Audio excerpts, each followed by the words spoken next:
So guys, जैसा कि हमने पिछले एपिसोड में देखा कि ब्लैक एम्बरर ने युआन को मेरिडियंस खोलने के बारे में बता दिया था। उन्होंने उसे ब्रीदिंग और सोल टेक्निक्स भी दे दी थी ताकि वो शाओ शाओ की रक्षा कर सके। ब्लैक एम्बरर ने याओ याओ को युआन के साथ भेज दिया था। फिर अब हम किन्यू को देखते हैं। वो युआन से कहती है कि तुमने अभी भी अपनी मेरिडियंस को खोला है, तो अब तुम्हें अपनी बॉडी को हेल्दी रखना होगा, इसीलिए ज्यादा खाना खाओ। जो किंग वाइन पी रहे थे और याओ याओ को वाइन की खुशबू काफी अच्छी लग रही थी, इसीलिए जो किंग उसे वाइन दे देते हैं। याओ याओ पानी की तरह वाइन को पीने लगती है। उसे देखकर युआन और उसके पेरेंट्स हैरान हो जाते हैं। अचानक किन्यू की हालत खराब हो जाती है और वो जोर जोर से खांसने लगती है। याओ याओ उन्हें कहती है कि आपकी जीवन शक्ति कम हो रही है, पर मेरे पास ये एज और जेड लोटस है जिसकी मदद से आपके शरीर को पोषण मिलेगी और आपकी जीवन शक्ति बनी रहेगी। किन्यू जेड लोटस लेने से मना कर रही थी, पर युआन के कहने पर वो लोटस ले लेती है। तभी एक गार्ड वहां आता है। वो जो किंग से कहता है कि ग्रेट जो एकेडमी के हेड मास्टर चू तियान यांग आपसे मिलना चाहते हैं। जो किंग और युआन उनसे मिलने के लिए चले जाते हैं। हेड मास्टर तियान यांग कहते हैं कि अभी ग्रेट जो एकेडमी में 4 कोर्ट है। सेकंड कोर्ट को किंग क्यू कंट्रोल करते हैं और वो बहुत ही ज्यादा स्ट्रॉन्ग है। इस एग्जाम के बाद एकेडमी का एग्जामिनेशन खत्म हो जाएगा। सेकंड कोर्ट लगातार 2 सालों से टॉप स्कोरर रहा है। अगर इस बार भी वो टॉप पर आ गए तो मुझे डर है कि इस चीज का फायदा उठाकर डिन जू होंग मेरी हेड मास्टर की पोजीशन छीन लेगा। अगर ऐसा हो गया तो पूरी एकेडमी उसके कंट्रोल में होगी। वो नए टैलेंटेड स्टूडेंट्स को आगे बढ़ने का मौका नहीं देगा और सिर्फ क्यू फैमिली के लोगों को एकेडमी में रखेगा। जो किंग कहते हैं कि किंग क्यू पहले से ही वू डायनेस्टी में शामिल हो गया था और अब वो ग्रेट जो एकेडमी को अपने कंट्रोल में करना चाहते हैं, मगर कुछ भी हो जाए मैं उन्हें ऐसा नहीं करने दूंगा। युआन कहता है कि आपको उनकी फिक्र करने की जरूरत नहीं है, जब मौका आएगा हम उन्हें सबक जरूर सिखाएंगे। युआन तियान यांग से पूछता है कि अभी एकेडमी एग्जामिनेशन खत्म होने के काफी वक्त है, तो क्या आप मुझे बता सकते हैं कि इस बार टॉप स्कोरर कौन बन सकता है। तियान यांग कहते हैं कि इस वक्त एकेडमी में सबसे पावरफुल स्टूडेंट क्यू है। उसने 6 मेरिडियंस को अनलॉक कर दिया है और वो सेकंड कोर्टयार्ड में है। आपने यू वे को एकेडमी में भेजा था, वो भी बहुत ही ज्यादा टैलेंटेड है, पर मैंने सुना है कि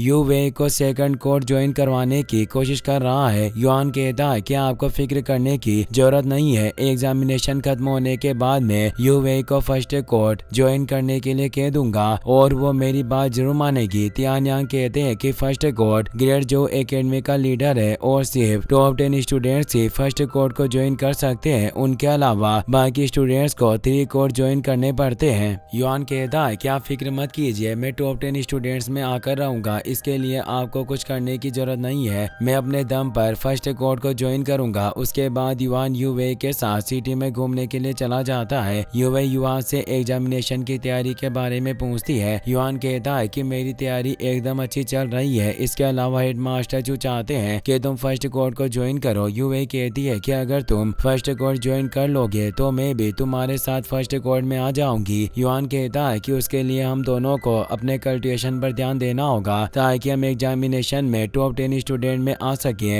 ये बातें करते हुए दोनों वहाँ से चले जाते हैं। लिन फेंग उन दोनों को देख लेता है और उन्हें एक साथ खुश देखकर उसे बहुत गुस्सा आता है। तभी क्यू वहाँ आता है। वो लिन फेंग से कहता है कि भले युआन ने एक भी मेरिडियंस को अनलॉक नहीं किया है, पर वो एक प्रिंस है, उसके पास पावर और रेस्पेक्ट है। फिर भी जिस वजह से यू वे उसे पसंद करती है, पर तुम्हारे पास ऐसा कुछ भी नहीं है। मुझे नहीं लगता है कि तुम कभी भी यू वे को हासिल कर पाओगे। लिन फेंग कहता है कि वह बहुत ही टैलेंटेड है और मैं चाहता हूँ कि उसका पार्टनर भी टैलेंटेड हो। युआन को सिर्फ अपनी फैमिली की वजह से रेस्पेक्ट मिलती है, पर असल में किसी को उसकी फिक्र नहीं है। क्यू कहता है कि मैंने यू वे को एग्जामिनेशन के बाद सेकंड कोर्ट ज्वाइन करने के लिए कहा था, पर उसने मुझे मना कर दिया और कहा कि मैं उसी कोर्ट में जाऊंगी जहाँ प्रिंस युआन जाएंगे। इससे मुझे लगता है कि वो युआन को पसंद करती है। यू वे तुम्हारी तरफ देखती भी नहीं और तुम्हें नजरअंदाज करती है, लेकिन अगर तुम एग्जामिनेशन में युआन को आकर उसकी बेइज्जती करो तो मुझे लगता है कि वह तुम्हें पसंद करने लगेगी और उसे तुम्हारी पावर के बारे में पता चलेगा। लिन फेंग कहता है कि मैं भी युआन से फाइट करना चाहता हूँ, पर एग्जामिनेशन की बैटल्स को सीनियर फिक्स करते हैं। ऐसा जरूरी नहीं है कि मेरी फाइट युआन से ही होगी। क्यू कहता है कि मैंने पहले 2 राउंड्स को फिक्स कर दिया है। अगर युआन दोनों राउंड जीत गया तो तुम्हें इसे थर्ड राउंड में लाना होगा। इसके बदले में मुझे तुमसे कुछ भी नहीं चाहिए, लेकिन अगर तुम तुम युआन को सबक सिखाना चाहते हो तो एग्जामिनेशन के बाद सेकंड कोर्स ज्वाइन कर लेना, इससे तुम्हारा और मेरा हम दोनों का फायदा होगा। ये कहकर क्यू वहाँ से चला जाता है। फिर हम युआन को देखते हैं, वो ड्रैगन ब्रेथ टेक्निक की प्रैक्टिस कर रहा था, जिसकी वजह से वो प्रैक्टिस एरिया में पहुंच जाता है। वहाँ एक एशियन वॉइस उसे बताती है कि ह्यूमन बॉडी की मदद से हमें ड्रैगन ब्रेथ का यूज करना होता है, जिसकी मदद से हम वर्ल्ड की युआन एनर्जी को एजो कर सकते हैं। इस टेक्निक को सीखने के लिए सबसे पहले हमें फॉर्जिंग ड्रैगन प्ले की 98 फॉर्म्स को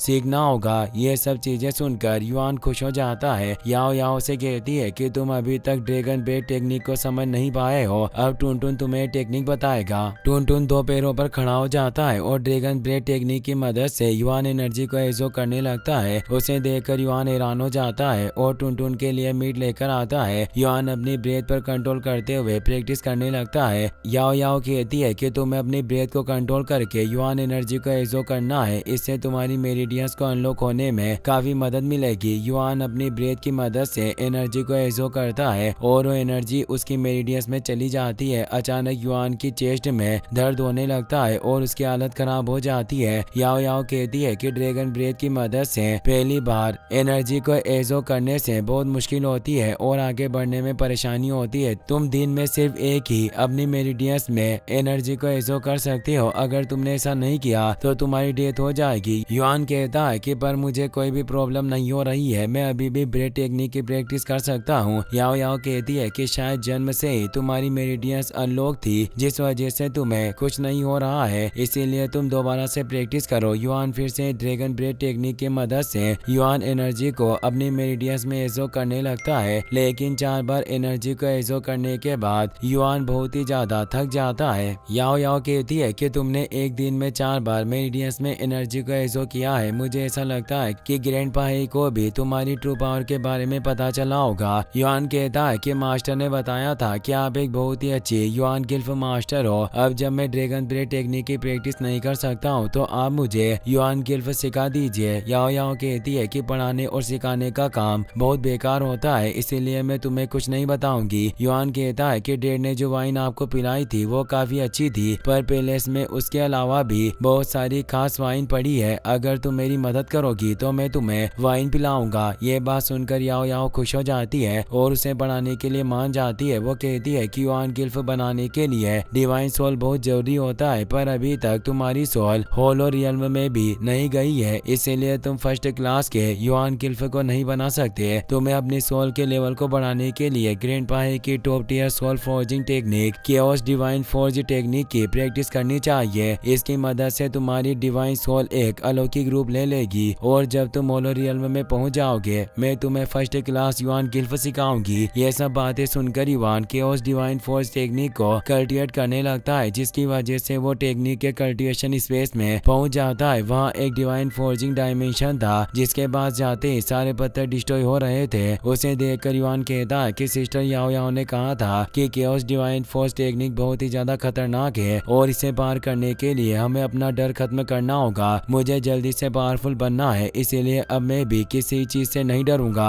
ये कहकर युआन तेजी से फोर्जिंग डायमेंशन के अंदर चला जाता है। डायमेंशन के अंदर की फोर्स बहुत ही ज्यादा स्ट्रॉन्ग थी और वहाँ बड़ी बड़ी चट्टान धूल बनकर डिस्ट्रॉय हो रही थी, जिसे देखकर युआन घबरा जाता है और अचानक डायमेंशन से बाहर टेलीपोर्ट हो जाता है। युआन कहता है कि बहुत ही खतरनाक सोल फ्रीजिंग टेक्निक है, मैं सिर्फ कुछ वक्त के लिए अंदर गया था और अभी से मेरी डिवाइन सोल स्ट्रॉन्ग सील हो रही है। युआन दोबारा डायमेंशन में जाता है और दोबारा बाहर टेलीपोर्ट हो जाता है। वो इसी तरह लगातार अपनी प्रैक्टिस करता रहता है, जिसकी वजह से वो डिवाइन सोल के होलो रियल्म में ब्रेक थ्रू कर लेता है। युआन याओ याओ से कहता है कि मैंने 88 बार अपनी डिवाइन सोल को फोर्स किया है। ये बात सुनकर याओ याओ के होश उड़ जाते हैं। वो कहती है कि शायद उस आपदा के वक्त तुम्हारी डिवाइन सोल डैमेज नहीं हुई थी और अब तुम फर्स्ट क्लास के युआन गिल्फ सीख सकते हो। इसके अलावा अब तुम्हारा तियान युआन ब्रश किस लेवल पर है? युआन कहता है कि अभी मैं इसे युआन बिस्ट के सोल क्रिस्टल एजो करवा रहा हूँ, जिसकी मदद से ब्रश का